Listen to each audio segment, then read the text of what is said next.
Yes, reka ngusuze kandi nkwifurize ikaze we mukunzi wacu ubasha kuba ugenda udukurikira uri mu bice bigiye bitandukanye biraterwa n'ingengabihe yaho udukurikira nyaboneka uherereye. Nta kindi wowe rero usabwa wowe uretse kugomeza kubana natwe ukanda subscribe, like na share, bundi biganiro byacu bikajya bikugeraho gatanu kuri gatanu. Mu makuru yacu rero ngiye kuba ngenda nibandaho cyane muri uyu mugoroba, ndaza guhera hano muri Karehe imirwano ikomeye cyane yaje kuba igenda isiga nyaboneka abaturage batari bakeya baza kuba bagenda bakurwa mu byabo, dore ko ari imirwano yumvikanyemo ibiturika biremereye ndetse n'ibyoroheje cyane. Muri iyi Karehe hakaba hari inkuru ibabaje cyane, ni inkuru y'umumama ndaza kuba ngenda ngarukaho wakomeje kuba agenda atuma abantu benshi bavuga bati iyi si intambara. N'umumama waje kuba agenda apfa ari kumwe n'umwana wiwe, nyaboneka ngira ngo intambara ntago ari nziza. Turaza kuba tugenda tugaruka kuri uyu mumama waje kuba agenda apfana n'umwana wiwe w'umukobwa hano muri Karehe ahakomeje imirwano hagati ya Wazalendo n'ingabo z'abarwanyi b'inyeshyamba za M23. Mvuyanga kandi ndaza guhita nerekeza mu misozi miremire y'Imurenge.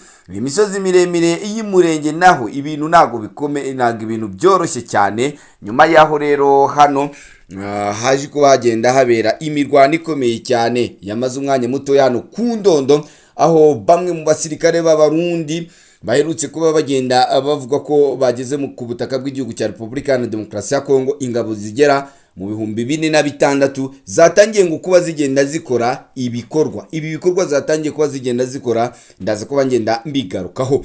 Masisi kuva ku munsi w'ejo drone iri hano Nyabiyondo iri kugenda irasa maginga yangaya, hakaba hari bamwe mu bana bagera kuri 3 baje kuba bagenda bakomerekera muri iyi mirwano. Aba bana bakaba babashije ngo kuba bagenda bagaruka kuko umwana muto urimo afite imyaka igera kuri 6. Aba bana bakaba baje kumesheninga, abantu benshi bagiye bagira ngo ni ugupfa koroshye cyane cyangwa se ni ugupfa biturutse kuri ibi bisasu. Aba bana bakaba bavuga ko mama wabo na papa wabo bapfuye muri kano gace ka Nyabindo, bakaba barapfuye bazize ibitero byabereye ahangaha, ariko aba bana bo bakaba batangaje ko batigije bicwa n'izi ndege. Ngira ngo ni ibikomeje kuba bigenda bivugwa ahangaha.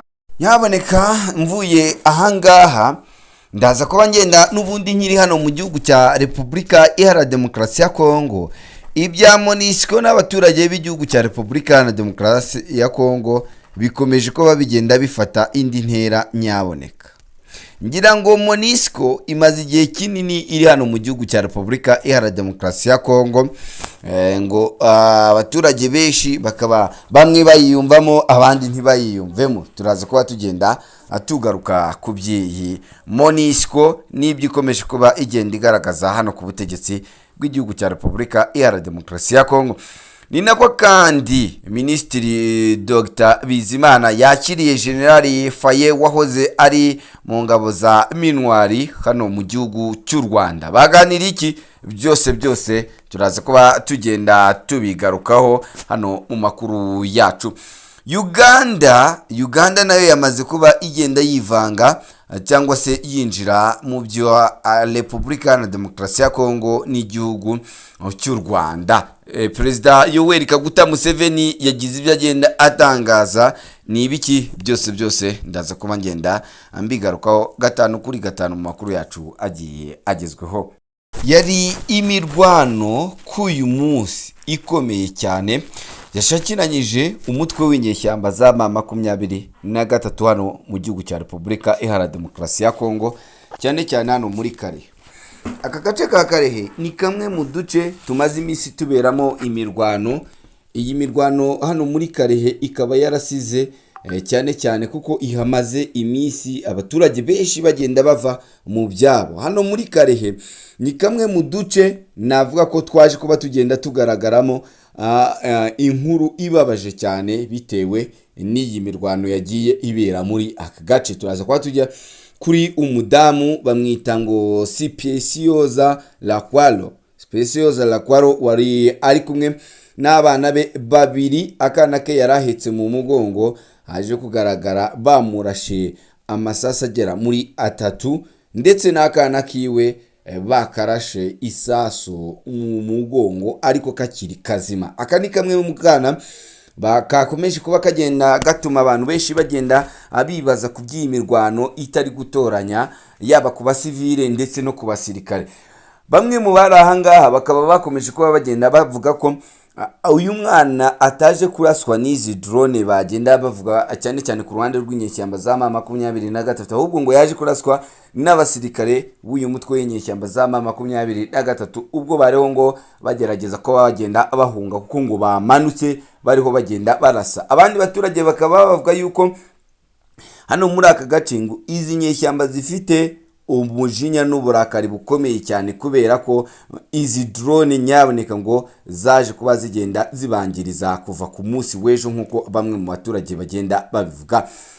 Ibi bikaba bibaye kandi mu gihe ubutegetsi bwa Kinshasa bwitegura gusubira ku meza y'ibiganiro hagati yabwo n'inyeshyamba za M23, bakaba bakomeje urugamba rwa drone ndetse no kwatakana ku butaka ndetse no hejuru, cyane cyane mu mirwano ikomeye cyane. Kuri uyu wa kane itariki ya 9 Mata hakaba hari imirwano y'inyeshyamba za M23 na Wazalendo zikorana na Fardc mu bice byo muri Mutare ndetse na Kamore. Ku munsi w'ejo nibwo twagendaga tugaruka ku bindi bitero byabaye hano muri Masisi ndetse na hano muri Karehe. Iyi Karehe ngira ngo muri iki cyumweru biragoye yuko wakumva hatabaye imirwano. Byongeyeho muri iyi groupement ya Ziraro hano muri chefferie ya Buharu, ku munsi w'ejo bundi nibwo umutwe w'inyeshyamba za M23 zari zaje kuba zigenda zifata uyu mujyi wa Ziraro. Ariko ubu ngubu ubona ko ibintu byahindutse kuko aba barwanyi b'inyeshyamba za M23 bakaba babyutse baterwa bikomeye cyane n'igisirikare cya Repubulika Iharanira Demokarasi ya Kongo, cyane cyane muri uyu mujyi wa Ziraro, aho bashaka kuwigarura kubera ko uyu numwe mu mujyi ugemurira uduce twishi bari babashije kuba bagenda bambura igisirikare cy'inyeshyamba za M23, ariko nawo uza gufata uyu Ziraro kubera ko utwo duce twose turimo aba Wazalendo. Kuba watujyamo ujyanye ibyo kwiga cyangwa se indi support yose bigusaba kubanza guca muri uyu mujyi wa Ziraro. Hano muri chefferie ya Buhavu muri teritwari ya Karehe muri Kivu y'Amajyepfo ni imirwano yagaragaye kandi ahitwa mu bibondobo muri groupement ya Afamandu. Iyi groupement ya Afamandu ikaba nayo ari imwe muri groupement iri kuberamo imirwano ikomeye cyane, aho abaturage benshi bamaze kuba bagenda bahunga cyane cyane muri aka gace, cyane cyane dore ko ubu huzuye abarwanyi benshi b'inyeshyamba za M23.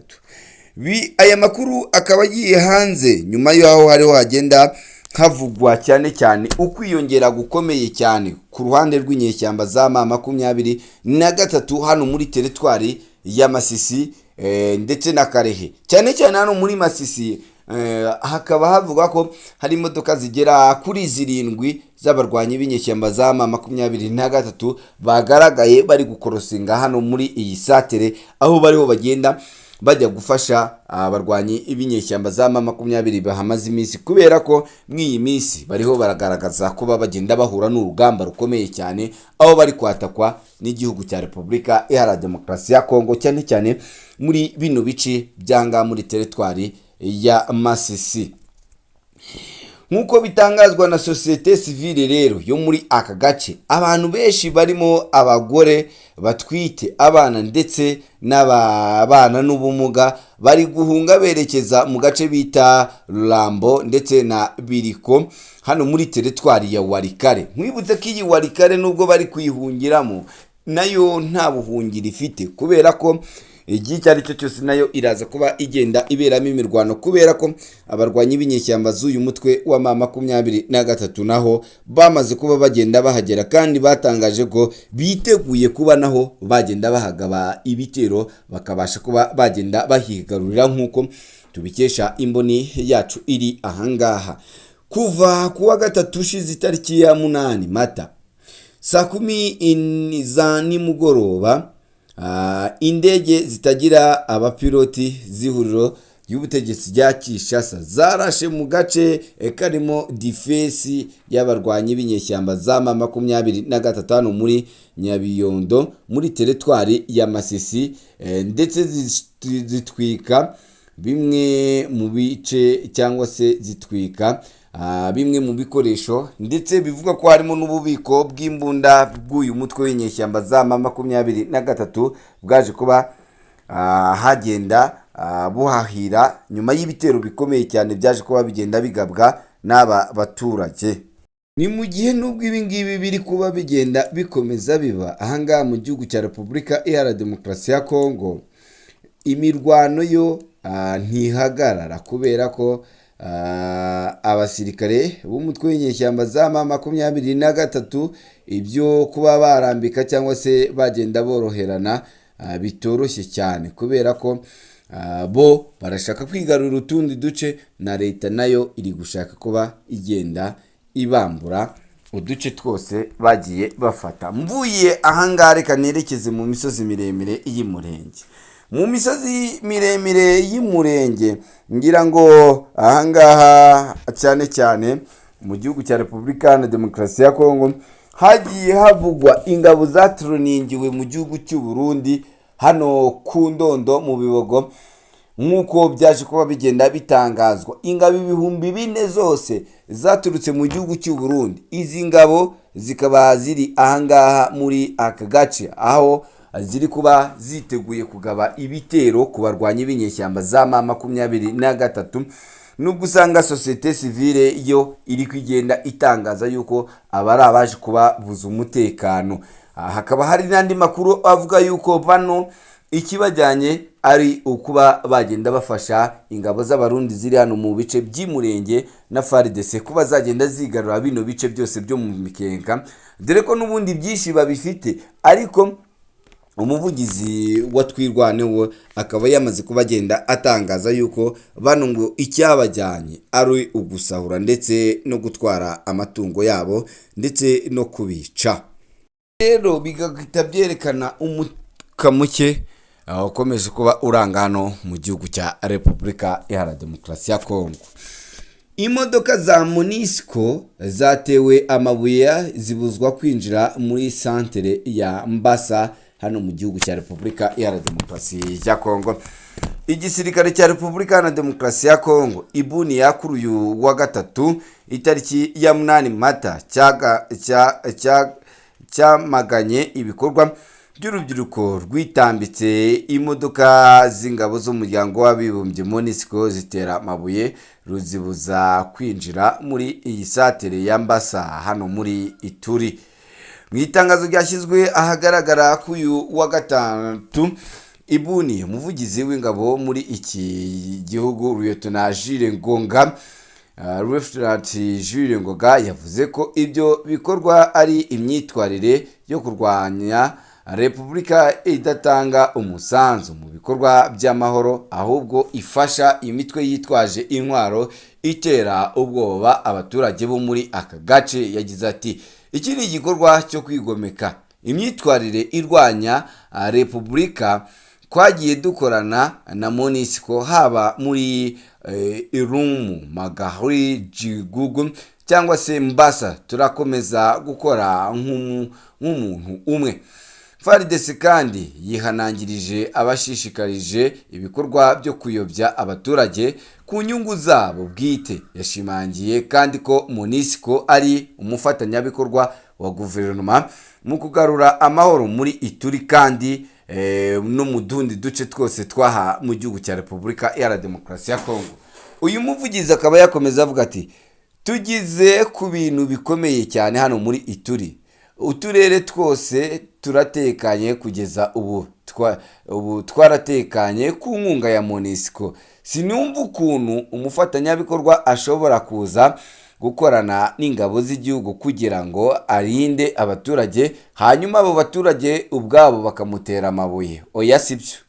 Kubwe ibyo ni ibikorwa byo gukoresha abantu, bikorwa n'abungukira mu mutekano muke hano imbasa, dore ko hagiye havugwa yuko hari bamwe bitwaza umutekano mukeya muri aka gace, ahubwo bakarushaho kuba bagenda basarura ndetse muri izi nzangano baba bagiye babiba, cyane cyane muri utu duce twose no koshya abaturage.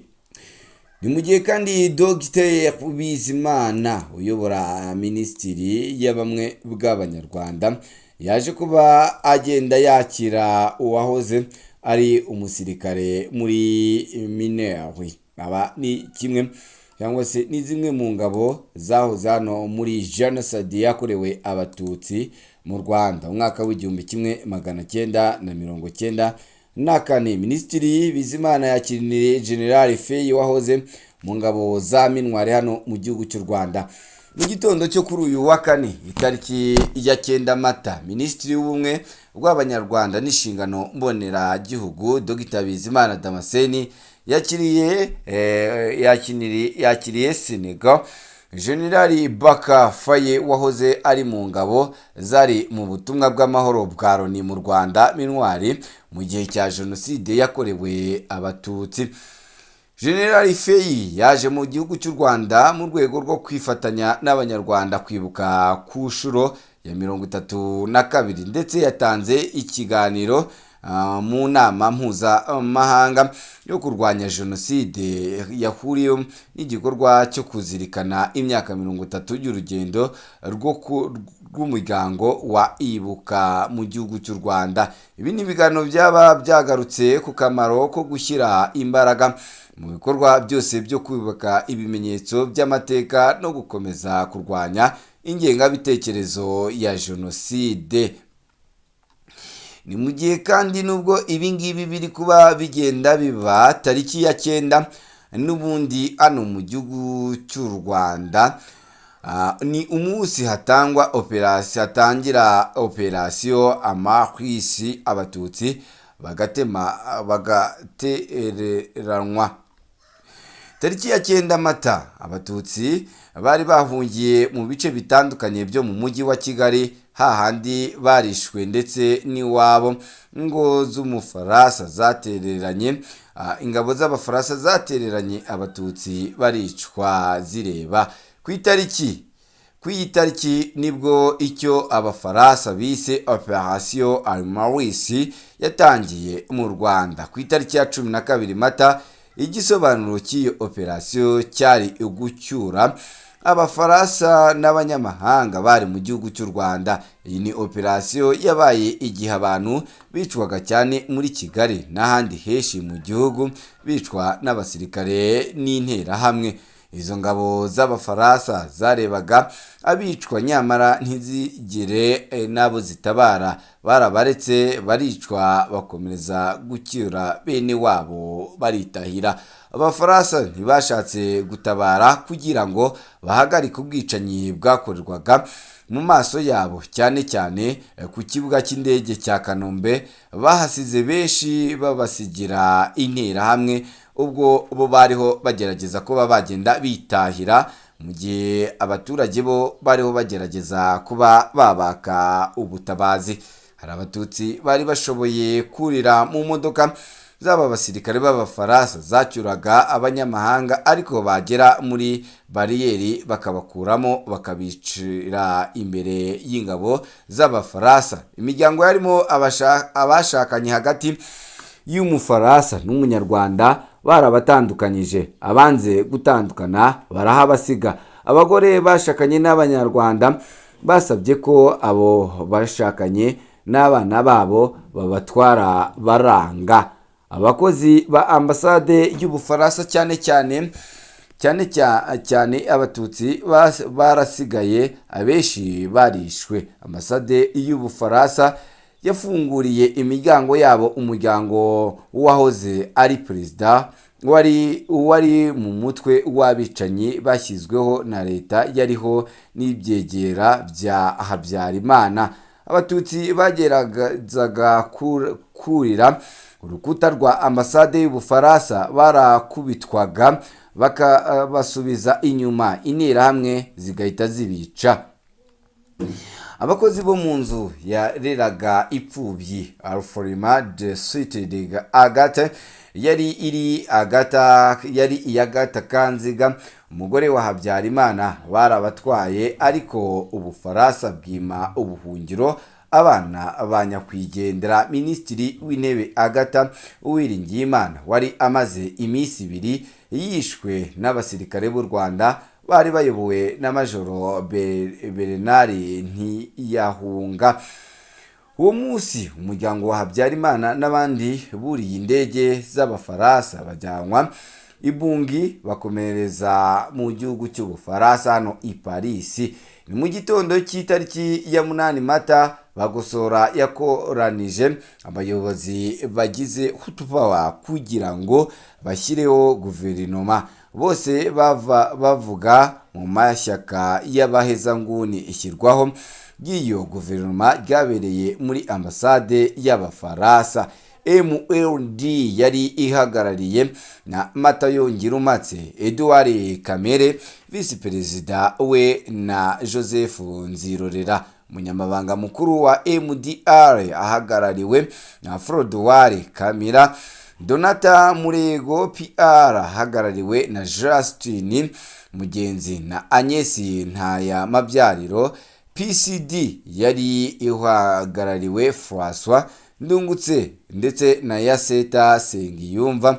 Rafiki PDC ahagarariwe na Jean-Marie Vianney Sibomana, Celestin Kabanda na Gaspari Ruhumuriza. MRD yashyizeho Dr. Theodore Sindikubwabo nka perezida wa Repubulika. Bagosora nawe ashyiraho Jean Nkarambi nk'umwanya wa minisitiri w'intebe. Ku itariki ya 9 Mata umwaka w'1994, interahamwe n'abasirikare barindaga Habyarimana bishe Abatutsi bari bahungiye muri paruwasi Gatolika yitiriwe Mutagatifu Vincent wa Piloti Gikondo bagera kuri 500. Kuri uwo munsi ingabo za Loni zibonera ubwicanyi bwakorewe Abatutsi biganjemo abana muri kiliziya zahangaha ikanu Igikondo. Uyu munsi kandi ni nabwo abasirikare ba leta batwitse Abatutsi bari bahungiye mu mudugudu wa Nyakabanda ya 2 munsi ya hoteli Baoba. Ikinyamakuru cy'Abafaransa Liberation nicyo cyambere cyise ubwo bwicanyi jenoside. Mu nyandiko cyanditse n'ikinyamakuru Free PCP wari mu Rwanda igihe cya genocide kuri uyu munsi, kandi Abatutsi bari bahungiye ku misozi ya Murama, Murindi, Mwiri, Nyamirama na Kabare mu karere ka Kayonza, kimwe n'abari bahungiye kuri paruwasi ya Gatolika ya Kabuye mu murenge wa Jabana mu karere ka Gasabo n'ahandi bose bahise bicwa kuri iyi tariki ya 9